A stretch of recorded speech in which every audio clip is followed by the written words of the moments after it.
Hello friends, स्वागत है आप सभी का आपके यूट्यूब चैनल राहुल ट्यूटोरियल में। तो चलिए फ्रेंड्स, आज हम भारतीय संविधान के एक नए टॉपिक को प्रारंभ करने जा रहे हैं। देखिए दोस्तों, पिछले वीडियो में हमने मौलिक अधिकार को अध्ययन किया था, ठीक है। यानी मौलिक अधिकार दोस्तों पूर्ण रूप से हम क्या किए थे, पिछली वीडियो में समाप्त कर दिए थे। दोस्तों आज से हम संविधान के एक नए टॉपिक जिसे हम अनुसूचियाँ कहते हैं। हमने आपको संविधान जब पहली वीडियो बनाया था तो उसमें बताया था कि जब हमारा भारतीय संविधान बन करके तैयार हुआ तो उस समय भारतीय संविधान में 8 अनुसूचियाँ थी, ठीक है। उन्हीं अनुसूचियों का दोस्तों हम आज अध्ययन करेंगे, ठीक है। लेकिन बाद में कुछ अनुसूचियाँ बढ़ाई गई हैं, इसलिए वर्तमान भारतीय संविधान में 12 अनुसूचियाँ हैं, ठीक है दोस्तों। देखिए, हमने मौलिक अधिकार पढ़ा दोस्तों, फिर आज अनुसूचियाँ पढ़ रहे हैं। इसके बाद हम राज्य के नीति निर्देशक तत्व को देख लेंगे। उसके बाद दोस्तों हम संविधान के भाग प्रारंभ करेंगे, ठीक है। 22 भाग पढ़ेंगे हम, और उसी 22 भाग के अंतर्गत दोस्त जो महत्वपूर्ण अनुच्छेद हैं, आर्टिकल हैं, उसका भी अध्ययन हम भाग के साथ ही कर लेंगे, ठीक है। देखिए दोस्तों, 395 अनुच्छेद और 22 भाग को पढ़ना थोड़ा कठिन बात है। तो दोस्तों देखिए, हम उस पॉइंट आप व्यू को ज़्यादा महत्व देंगे जो हमारे एग्जाम पॉइंट से क्या है, ज़्यादातर महत्वपूर्ण है, ठीक है। जो ज़्यादा महत्वपूर्ण हैं उसी को हम संविधान के भाग और उसके अनुच्छेद के तहत हम एक साथ देख लेंगे, ठीक है। चलिए आज हम प्रारंभ करते हैं दोस्तों, क्या अनुसूचियाँ, क्या प्रारंभ करते हैं, अनुसूचियाँ, ठीक है। देखिए, अनुसूचियाँ किसे कहते हैं दोस्तों। पहले हम आज आपको संविधान के बारे में बता देते हैं थोड़ा सा कि क्या होता है भाग, क्या आर्टिकल होता है और क्या होती हैं अनुसूचियाँ, ठीक है। देखिए दोस्तों, जैसे आप किसी किताब का अध्ययन करते हैं, मान लीजिए वह किताब का क्या नाम है, विज्ञान। मान लीजिए आप विज्ञान की एक पुस्तक लेते हैं जिसका अध्ययन आपको करना है। तो दोस्तों देखिए, विज्ञान की किताब को आप लेने मात्र से ही विज्ञान की पूरी किताब का अध्ययन आप एक साथ नहीं कर सकते हैं। अब आप क्या करेंगे, देखिए विज्ञान की जब आप बुक लेंगे तो उसके पहले आपको क्या दिया रहेगा, एक इंडेक्स दिया रहता है, ठीक है। तो जब आप उस इंडेक्स को खोलेंगे तो उसमें पाएंगे कि वहाँ पर अध्याय के नाम दिए गए हैं, पृष्ठ दिए गए हैं, ठीक है, कि किस पृष्ठ में कौन सा अध्याय दिया गया है, अध्याय का नाम क्या है, ठीक है। अब देखिए, जैसे आपने विज्ञान की पुस्तक को खोला और आपने खोला क्या, पाठ 1 या अध्याय 1, पाठ 1 खोला या अध्याय 1 खोला, और उसमें आपने अध्याय का नाम देखा, क्या लिखा है, मान लीजिए क्या, सजीव जगत। क्या लिखा है, सजीव जगत, ठीक है दोस्तों। उसी के बगल में उसमें क्या दिया रहेगा, पृष्ठ दिया रहेगा। क्या दिया रहेगा, पृष्ठ। इस सजीव जगत जो पाठ है वह 1 पृष्ठ से लेकर 5 पृष्ठ तक क्या है, स्थित है, ठीक है।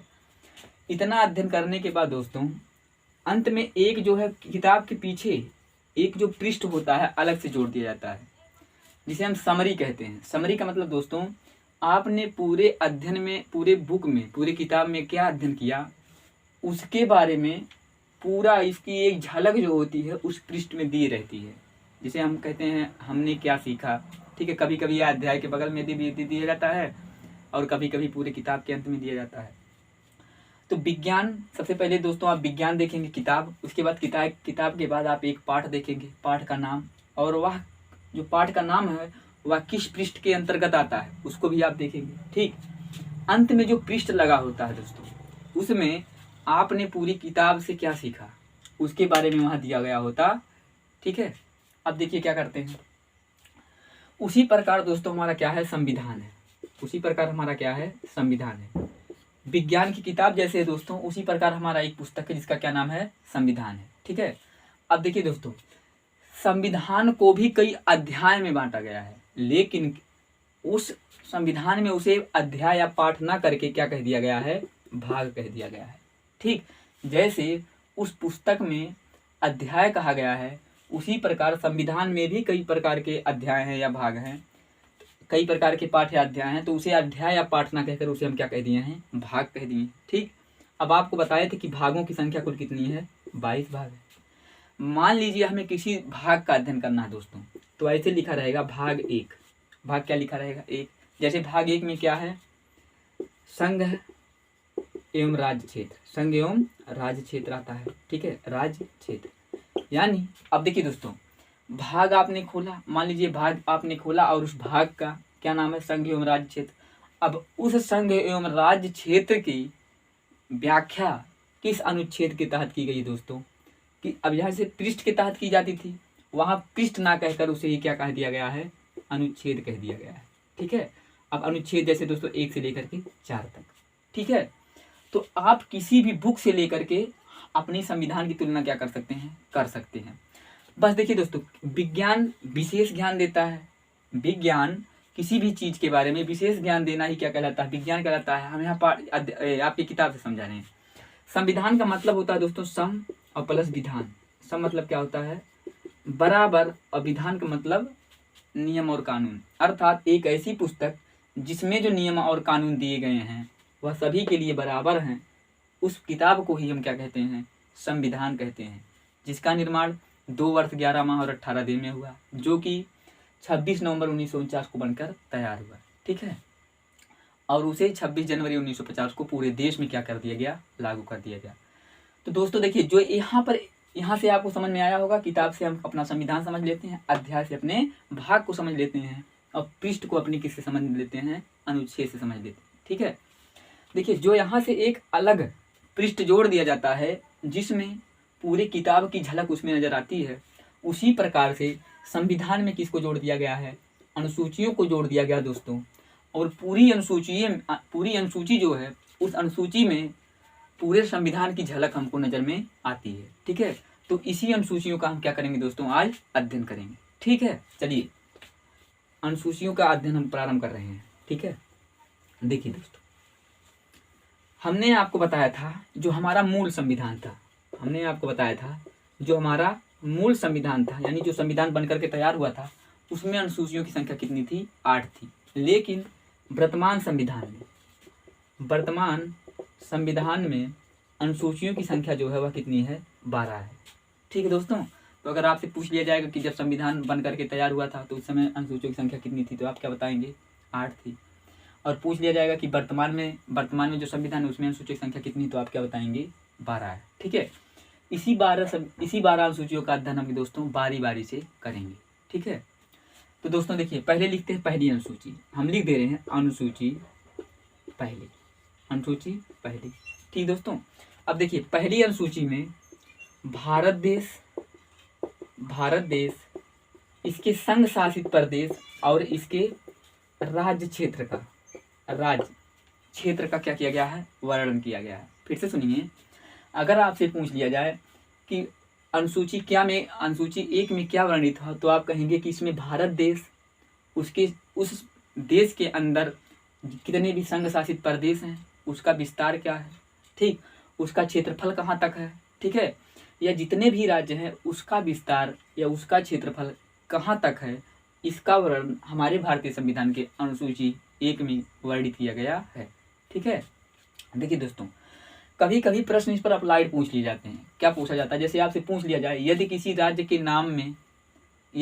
के नाम को परिवर्तित करना हो, या यदि किसी राज्य को 2 राज्यों में तोड़ना हो, या फिर किसी राज्य की सीमा को बदलना हो, या किसी राज्य के क्षेत्रफल को ज्ञात करना हो, या बढ़ाना हो या घटाना हो, तो हमें किस अनुसूची में फेरबदल करना होगा?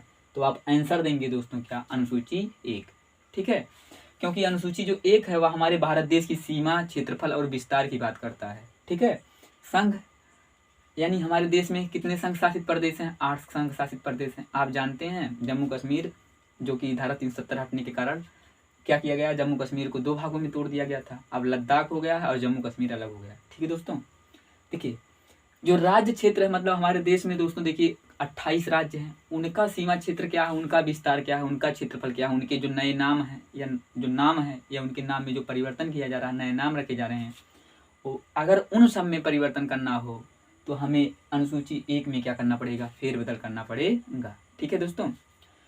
देखिए, आपको भारत का क्षेत्रफल पता होगा, नहीं पता है तो देखिए 32,87,263 किलोमीटर होता है। ठीक है, हम यहाँ बता दे रहे हैं। देखिए, सबसे पहले आप 3 लिखेंगे दोस्तों, फिर 2 लिखिए। सबसे पहले क्या लिखेंगे आप? देखिए 3 लिखिए, फिर 2 लिखिए। अब फिर इसी को पलट दीजिए। देखिए, यहाँ पर 2 लिखिए और यहाँ पर 3 लिखिए। ठीक है, आपको समझ में आया होगा। पहले 3 लिखना, फिर 2 लिखना है, फिर इसी को पलट कर लिखना है 2 और 3। अब देखिए 2 और 3 का पहाड़ा पढ़ लेना। 2 तिहाई 6, 6 में 1 जोड़िए 7, 7 में 1 जोड़िए 8, यानी 32 लाख। देखिए 87,263 वर्ग किलोमीटर। फिर से देखिए दोस्तों, सबसे पहले आप क्या करेंगे, 3 लिखिए, 2 लिखिए, इसी को पलट दीजिए, 2 और 3 कर दीजिए। अब 2 तिहाई 6, 7 और 1 8।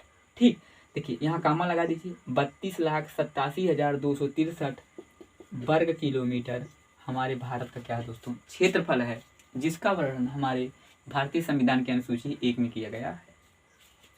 अब अनुसूची 2 में बात करते हैं दोस्तों। देखिए अनुसूची 2 में बात करते हैं पदाधिकारियों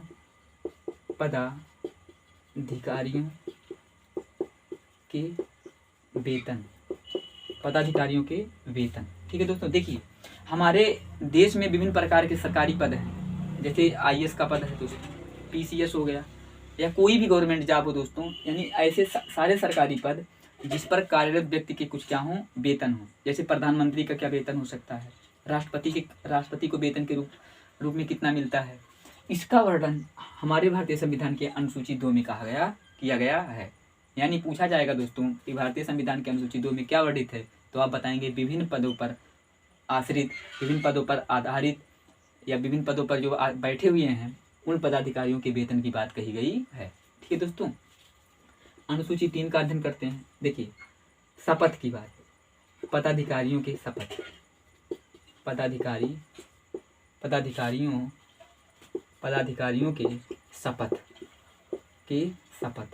अब पदाधिकारियों के शपथ से क्या तात्पर्य है दोस्तों, देखिए यहाँ क्या कहा गया है। देखिए अब हमारे देश में ऐसे सारे समस्त पद हैं जिस पर सरकारी कर्मचारी बैठे हुए हैं, उनको वेतन देने की बात अनुसूची 2 में किया गया है। अब बताइए दोस्तों, क्या वह वेतन ही लेंगे? नहीं, वेतन अगर ले रहे हैं तो उनका भारत देश के प्रति या सरकार के प्रति कुछ क्या है, कर्तव्य हैं, कुछ जिम्मेदारी हैं। उन कर्तव्यों का वह निर्वहन ठीक तरीके से कर सकें, इसलिए वह अनुसूची 3 में चल करके क्या लेते हैं, शपथ लेते हैं। आप देखते होंगे जब पुलिस को जब ट्रेनिंग वगैरह हो जाता है तो शपथ दिलाया जाता है, मैं ऐसा पूरी निष्ठा ईमानदारी से अपने कार्य का क्या करूँगा, निर्वहन करूँगा, ईमानदारी से घूस नहीं लूँगा। तो जो शपथ होता है दोस्तों, आप देखे होंगे प्रधानमंत्री को शपथ कौन दिलाते हैं, मुख्यमंत्री को शपथ कौन दिलाते हैं, या भारत के जो राष्ट्रपति होते हैं उनको शपथ कौन दिलाते हैं, ये सब हम आगे पढ़ेंगे दोस्तों, अच्छे से पढ़ेंगे दोस्तों। तो हमने देखा कि अनुसूची 3 में क्या है, पदाधिकारियों के शपथ की बात की गई। वही पदाधिकारी जो क्या कर रहे थे, अनुसूची 2 में अपने वेतन की मांग कर रहे थे। ठीक है दोस्तों, हम देखिए इसी तरीके से एक कहानी बनाकर ही याद कर सकते हैं। ठीक है, तो देखिए दोस्तों, हमने अनुसूची 1 में देखा भारत देश, उसके अंदर संघ शासित प्रदेश, उसके अंदर जो राज्य हैं उनका क्षेत्रफल कहाँ तक है, कितना विस्तार है, नाम क्या है, उसका जो उल्लेख किया गया है वह अनुसूची 1 में किया गया है। ठीक है, हमारे देश में विभिन्न प्रकार के जितने पद हैं उन पदों पर जो अधिकारी तैनात हैं, या उन पदों पर जो अधिकारी कार्यरत हैं उनके वेतन की बात करता है कौन, हमारे संविधान की अनुसूची 2। 3 में क्या करता है दोस्तों, पदाधिकारियों के शपथ की बात करता है। अर्थात देखिए वे पदाधिकारी जो ऊपर वेतन लेने की बात कर रहे थे, उनका हमारे देश के प्रति, हमारे सरकार के प्रति कुछ कर्तव्य हैं। उन कर्तव्यों का निर्वहन करने के लिए या पूर्ण रूप से ईमानदारी से पालन करने के लिए वे क्या करते हैं, शपथ लेते हैं। उसी शपथ का वर्णन हमारे संविधान के अनुसूची 3 में किया गया है। अब बात आती है दोस्तों अनुसूची 4। देखिए अनुसूची 4 में दोस्तों राज्यसभा में सीटों का आवंटन। अब देखिए दोस्तों, यहाँ पर आप एक शब्द आया है राज्यसभा, इससे कंफ्यूज हो गए होंगे। देखिए दोस्तों, जब हम भारतीय संसद पढ़ेंगे तब वहाँ पर पढ़ाएंगे कि भारतीय संसद के 3 अंग हैं। जब अंग की बात करता है तो 3 होते हैं दोस्तों, राष्ट्रपति, लोकसभा और राज्यसभा। लेकिन जब यह पूछता है कि भारतीय संसद के कितने सदन हैं तो वहाँ पर हम आंसर 2 देते हैं, राज्यसभा और लोकसभा। तो दोस्तों देखिए, जो राज्यसभा है उस राज्यसभा में कितनी सीटें किस राज्य से ली जाएं, उन सीटों का आवंटन जो होता है उसकी बात अनुसूची 4 में की गई है। फिर से सुनिए दोस्तों, राज्यसभा में कितनी सीटें किस राज्य से ली जाएं, इसका उल्लेख हमारे भारतीय संविधान के अनुसूची 4 में है। जानकारी के लिए मैं बता देता हूं दोस्तों, राज्यसभा में सबसे ज़्यादा सीटें उत्तर प्रदेश की हैं, जो कि हैं 31। ठीक है दोस्तों, यानी अगर आपसे पूछा जाए कि राज्यसभा में सबसे ज़्यादा सीट किस प्रदेश की, तो आप बताएंगे उत्तर प्रदेश। कितनी सीट? 31 सीट। ठीक है। तो दोस्तों हमने अनुसूची 4 देखा। पहले में क्या देखा? भारत, उसके संघ शासित प्रदेश, उसके अंदर राज्य के क्षेत्रफल, नाम तथा विस्तार की बात की। दूसरे में पदाधिकारी जो होंगे उनके वेतन की बात की। तीसरे में उन पदाधिकारियों के शपथ की बात भी हमने किया। 4 में क्या देखे? राज्यसभा में कितने सीट कहाँ से लिया जाए, इसका उल्लेख किया गया है। अब आते हैं दोस्तों अनुसूची 5। देखिए अनुसूची जो 5 है, इसमें देखिए दोस्तों आरक्षण की बात की गई है। किसकी बात की गई है? आरक्षण। यानी आप कह सकते हैं SC ST के प्रशासन का उल्लेख दोस्तों। अब इससे तात्पर्य क्या है दोस्तों? देखिए यहाँ पर कहा गया दोस्तों राज्यसभा में कितनी सीटें होंगी, इसका आवंटन कहाँ किया जाएगा, कितनी सीटें किस राज्य से होंगी। लेकिन अनुसूची 5 में कहा गया है कि जो SC शेड्यूल कास्ट या शेड्यूल टेरिटरीज हैं, जो कि पिछड़े हैं, जो कि क्या है, समाज की मुख्य धारा से क्या है, पिछड़े हैं, उन्हें कुछ आरक्षण दिया जाए ताकि वे भी प्रशासन चलाने में अपनी भागीदारी को क्या कर सकें, निभा सकें। ठीक है दोस्तों, फिर से सुनिए।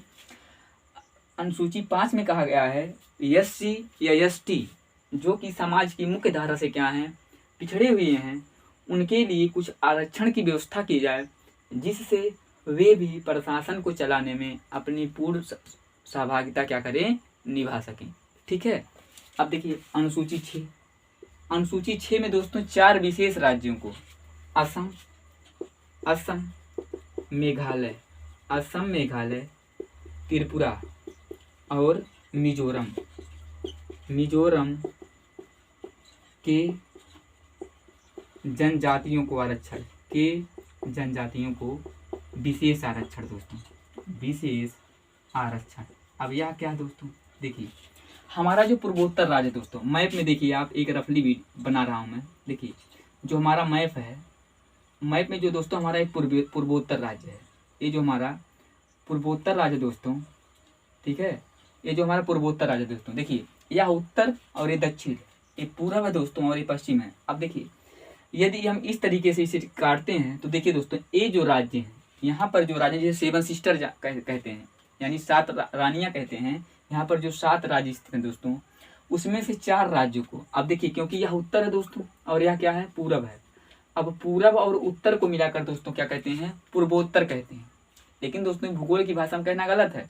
भूगोल में प्रधान जो दिशा मानी जाती है उसे किसे मानी जाती है, उत्तर को मानी जाती है। इसे कहना चाहिए उत्तर पूर्व, लेकिन दोस्तों कह दिया गया, इसे रेलवे भी लिखती है पूर्वोत्तर रेलवे। तो इसे पूर्वोत्तर जो 7 राज्य हैं उनमें से 4 राज्यों को दोस्तों असम, मेघालय, त्रिपुरा और मिजोरम के जो जनजाति रहते हैं उनको विशेष आरक्षण देने की बात की गई है ताकि वे समाज की मुख्य धारा में क्या हो सकें, जुड़ सकें। ठीक है। तो आपने देखा, इसे दोस्तों आप एक तरीके याद कर सकते हैं, ATM। क्या याद कर सकते हैं, ATM से दोस्तों क्या देखिए, A से असम, T से त्रिपुरा, M से मेघालय और फिर M से दोस्तों क्या, मिजोरम। अर्थात अगर आपसे पूछा जाएगा वह कौन सी अनुसूची है जिसमें पूर्वोत्तर 4 राज्यों का उल्लेख किया गया है, तो आप क्या बताएंगे, अनुसूची 6। तो अनुसूची 6 में क्या दोस्तों, असम, मेघालय, त्रिपुरा और मिजोरम की जो जनजातियां हैं, आपने मेघालय की जनजातियां पढ़े होंगे दोस्तों, गारो, खासी, जयंतिया, जो कि क्या है, वहाँ पर एक अभी भी दोस्तों कुछ दूसरा ही माहौल है, वे समाज से जुड़ सकें इसलिए उनको विशेष आरक्षण की बात की गई है। तो दोस्तों यहाँ पर हमारी 6 अनुसूचियाँ कंप्लीट होती हैं। पहले में हमने क्या पढ़ा दोस्तों, देखिए हम इसको एक बार याद कराते हैं दोस्तों। देखिए सबसे पहले क्या है, आप देश में रहेंगे, आप किसी संघ में रहेंगे, आप किसी राज्य क्षेत्र में रहेंगे दोस्तों। तो यानी पहले क्या करेंगे, आप किसी राज्य, किसी देश या किसी अपने देश या किसी राज्य, किसी संघ में रहेंगे। यानी पहले अनुसूची में राज्य, संघ और उसके राज्य क्षेत्र की बात की गई है। ठीक। दूसरा दोस्तों पदाधिकारियों के वेतन। अब देखिए दोस्तों, अगर आप राज्य में रहेंगे तो आप अपनी जीविका चलाने के लिए क्या करेंगे, कुछ ना कुछ क्या लेंगे, वेतन लेंगे। ठीक। तो अनुसूची 2 में क्या किया गया है, पदाधिकारियों के वेतन की बात की गई है। और अगर दोस्तों आपने क्या कर लिया, वेतन ले लिया, तो वेतन के बदले आप क्या करेंगे, अपनी कर्तव्यनिष्ठता को साबित करने के लिए क्या करेंगे, शपथ लेंगे। पहले क्या किए, आप देश में रहे, यानी पहले सूची में संघ, राज्य एवं उसके क्षेत्र विस्तार की बात की गई है। दूसरे में रहने के लिए आपने वेतन ले लिया। तीसरे में क्या किया दोस्तों, वेतन के लिए आप अपनी कर्तव्य निष्ठा को पूर्ण रूप से पालन करें, इसके लिए आपने शपथ ले लिया। जब शपथ ले लिया दोस्तों, तो आप क्या चले गए, राज्यसभा में चले गए। कहाँ चले गए, राज्यसभा में चले गए। ठीक, अब राज्यसभा में दोस्तों कोई गड़बड़ी ना हो, इसलिए आप क्या किए, SC ST का क्या किया, SC ST को आरक्षण प्रदान किया। और जो 4 विशेष राज्य थे, असम, मेघालय, त्रिपुरा और मिजोरम, इनको विशेष आरक्षण प्रदान किया दोस्तों, ताकि यह समाज की मुख्य धारा से जुड़ सकें। यह 6 अनुसूचियाँ दोस्तों आपको क्या हुई होंगी, अच्छे तरीके से याद हो गई होंगी। अब हम पढ़ते हैं अगली अनुसूची। ठीक है दोस्तों, तो यहाँ से देखिए दोस्तों, प्रश्न अदल बदल के भी पूछा जा सकता है, अप्लाइड प्रश्न भी पूछा जा सकता है। आपको 4 राज्य दे देगा दोस्तों, उसमें से एक राज्य, इसमें से कोई एक राज्य होगा और 3 राज्य अलग होंगे, और पूछ लेगा वह कौन सा राज्य है जिसका उल्लेख हमारे भारतीय संविधान की अनुसूचियों में की गई है। तो आपको अगर 4 राज्य का नाम नहीं पता रहेगा तो आप प्रश्न को टैकल नहीं कर पाएंगे। अब बात करते हैं अनुसूची 7 की। अनुसूची 7, देखिए दोस्तों, अनुसूची 7, 6 आपको याद ही हो गएंगे। देखिए 7 से क्या होता है, 7 से होता है दोस्तों शक्तियों का विभाजन, शक्तियों का विभाजन।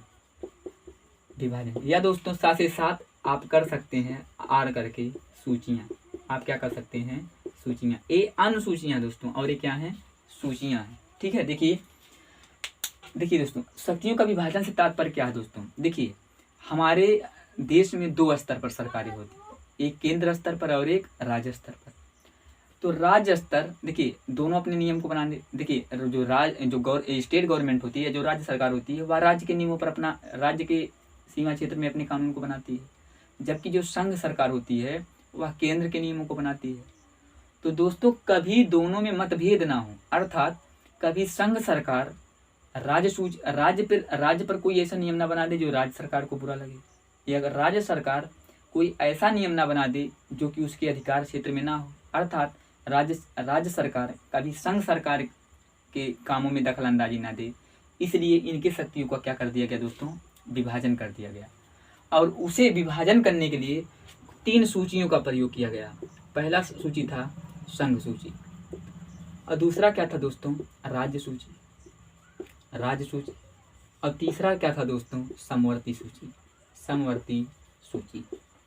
अब देखिए दोस्तों, यहाँ पर 3 बिंदु आ गए, संघ सूची, राज्य सूची और समवर्ती सूची। अब संघ सूची क्या दोस्तों, देखिए संघ सूची में रखे जो भी विषय होंगे उस पर नियम बनाने का कार्य केवल और केवल कौन करेगी, संघ सरकार अर्थात केंद्र सरकार ही करेगी।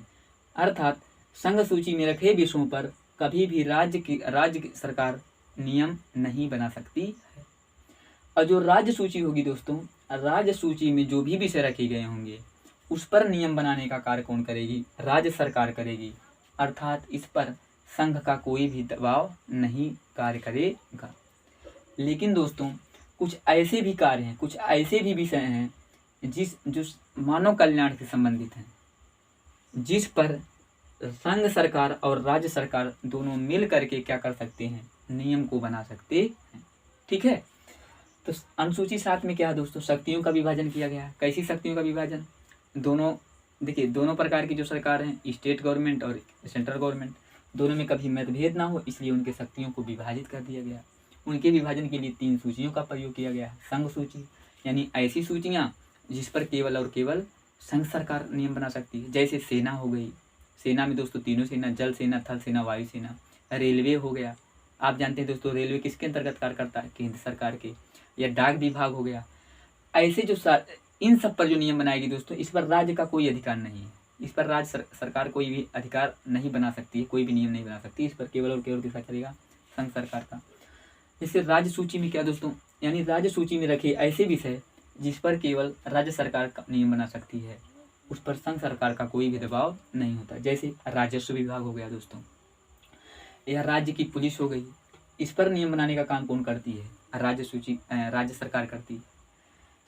समवर्ती सूची आता है दोस्तों। समवर्ती सूची से तात्पर्य क्या है दोस्तों, देखिए जो मानव कल्याण से जुड़ी हैं ऐसे विषयों पर दोनों सरकार मिल करके नियम बना सकती है। जैसे दोस्तों आपने पढ़ा था क्या, शिक्षा, जैसे क्या पढ़ा था, शिक्षा।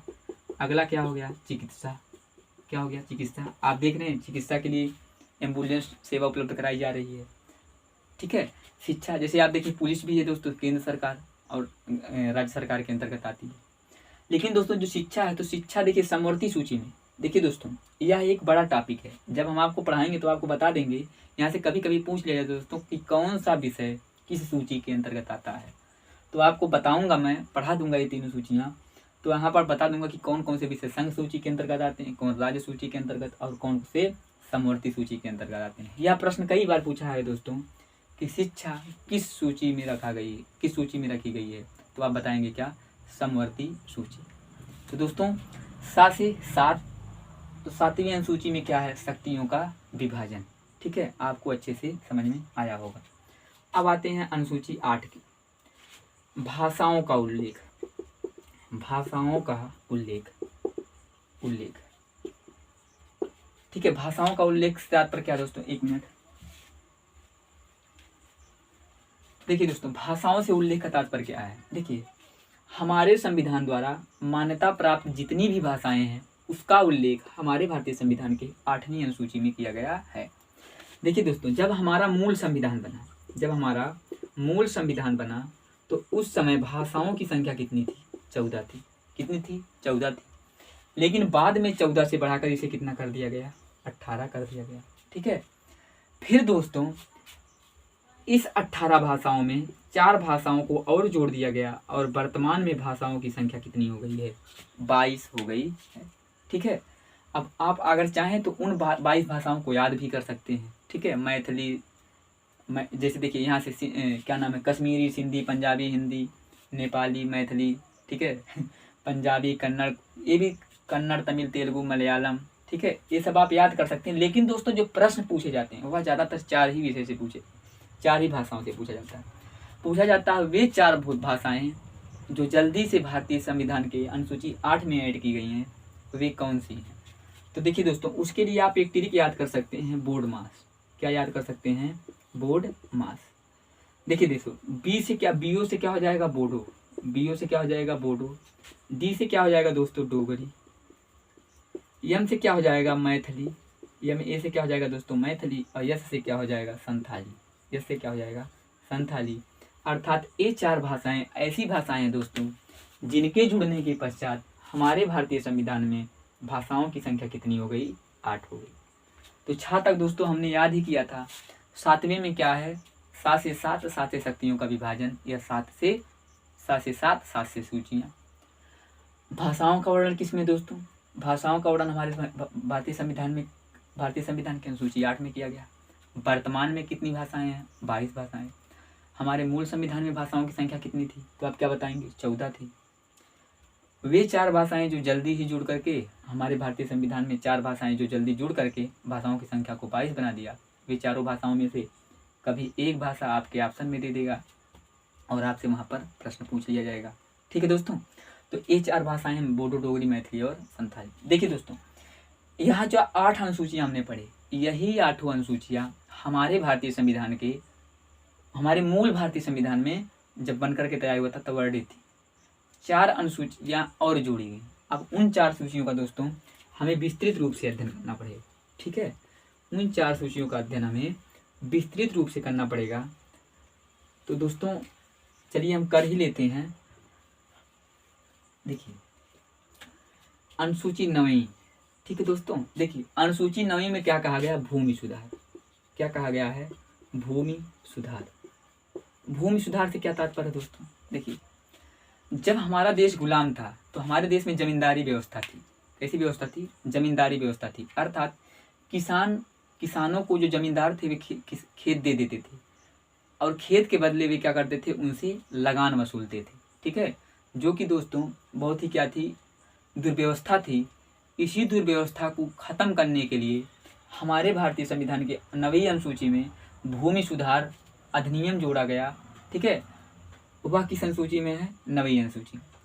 दोस्तों पूछा जाता है कि जो 9वीं अनुसूची में है भूमि सुधार संबंधी प्रावधान है वह कब जोड़ेंगे, तो आप कहेंगे दोस्तों पहला देखिए लिखेंगे ऐसे, पहला संविधान संशोधन, यानी दोस्तों भारत में जो देखिए भारतीय संविधान में जो पहला संविधान संशोधन हुआ था वह अनुसूची जोड़ने के लिए किया गया था।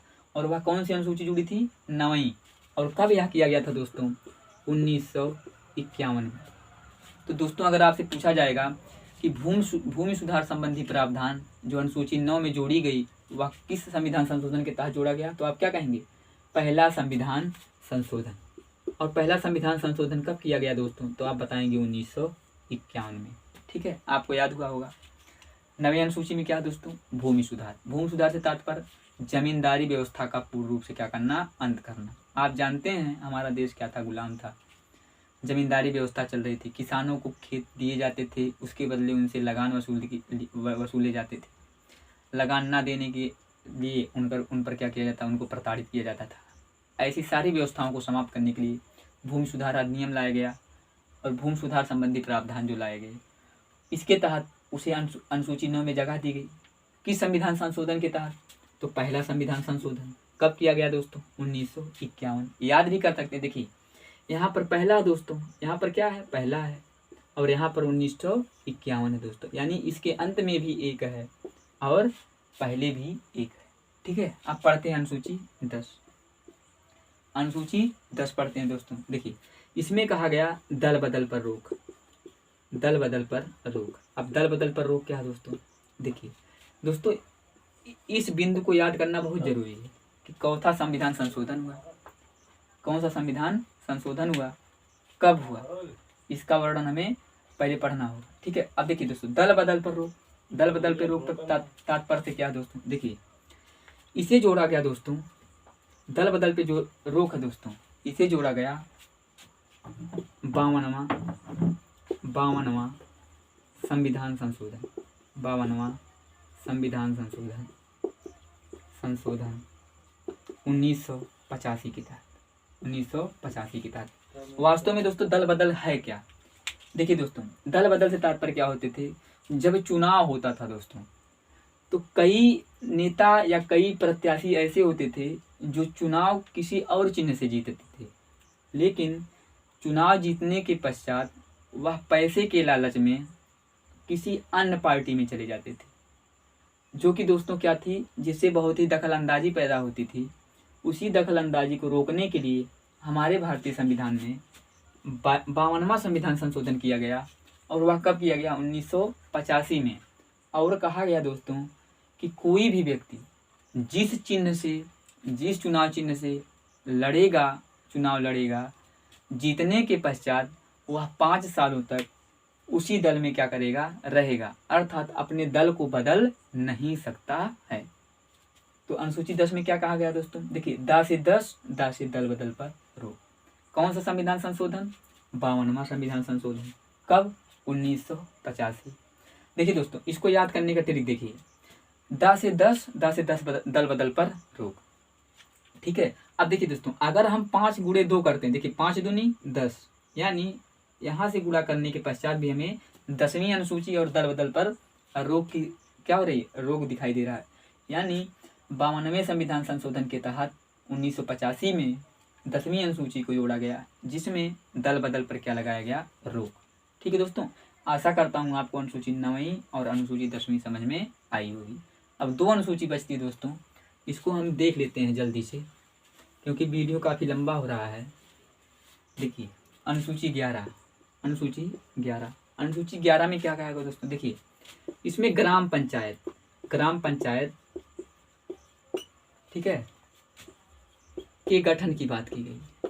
ग्राम पंचायत के गठन की बात की गई। ठीक है, और यह कौन सा संविधान संशोधन था दोस्तों?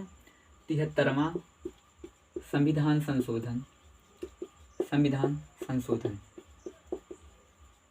1992। यही से दोस्तों आप 1993 कहीं देखेंगे। देखिए दरअसल यह जो ग्राम पंचायत के गठन या ग्राम पंचायत में सुधार, इसे सुधार भी कर लीजिए, गठन के साथ साथ दोस्तों ये सुधार भी करेंगे आप। देखिए ग्राम पंचायत के गठन या ग्राम पंचायत में जो सुधार थे दोस्तों, उसके नियम में सुधार लाने के लिए एक नियम पारित किया गया। जो नियम पारित किया गया दोस्तों, नियम बनाया गया वह 1992 में बनाया गया, जबकि यह नियम पारित हुआ 1993 में। ठीक है, कौन सा संविधान संशोधन दोस्तों? 73वां संविधान संशोधन। ठीक है, तो अगर आपसे पूछा जाएगा कि ग्राम पंचायत संबंधी सुधार भारतीय संविधान के किस अनुसूची में की गई है, तो आप क्या बताएंगे? अनुसूची 11 में। ठीक है।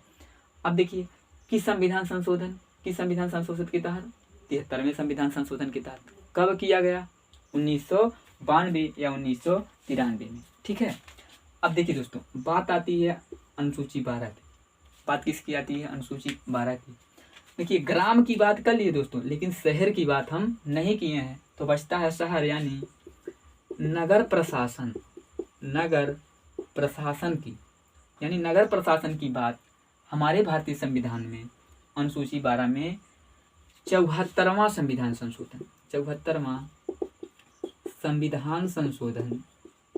संशोधन उसी वर्ष दोस्तों 1992 और 1993 के तहत नगर प्रशासन की भी व्यवस्था हमारे भारतीय संविधान में अनुसूची 12 में कर दी।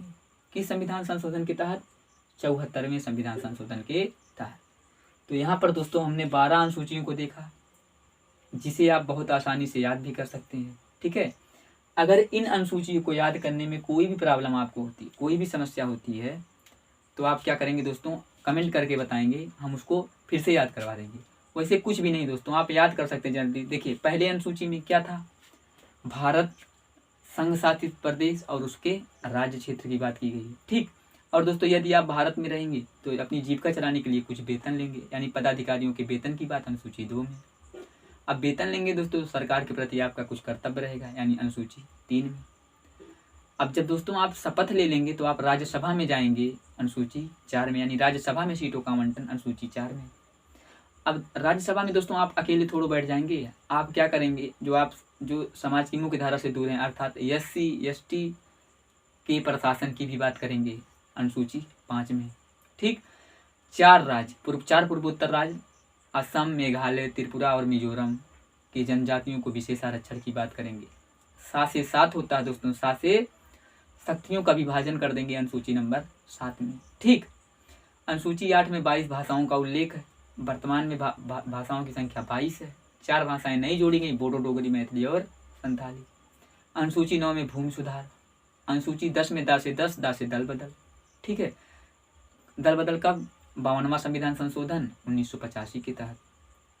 और दोस्तों ये जो मैंने आपको पढ़ाया भूमि सुधार, पहला संविधान संशोधन 1951। अनुसूची 11 आती है ग्राम पंचायत के गठन या ग्राम पंचायत के प्रशासन की बात की गई, 73वें संविधान संशोधन 1992-93 के तहत। नगर प्रशासन की बात की गई अनुसूची 12 में 74वां संविधान संशोधन 1992-93 के तहत। यानी इसके डेट जो है दोस्तों ये सेम है। देखिए 73 के बाद क्या आता है? 74 पहले गांव आता है दोस्तों, फिर क्या आता है? शहर आता है। आशा करता हूँ आपको अनुसूची अच्छे से समझ में आई होगी। ठीक है। आज के लिए बस यहीं तक, धन्यवाद।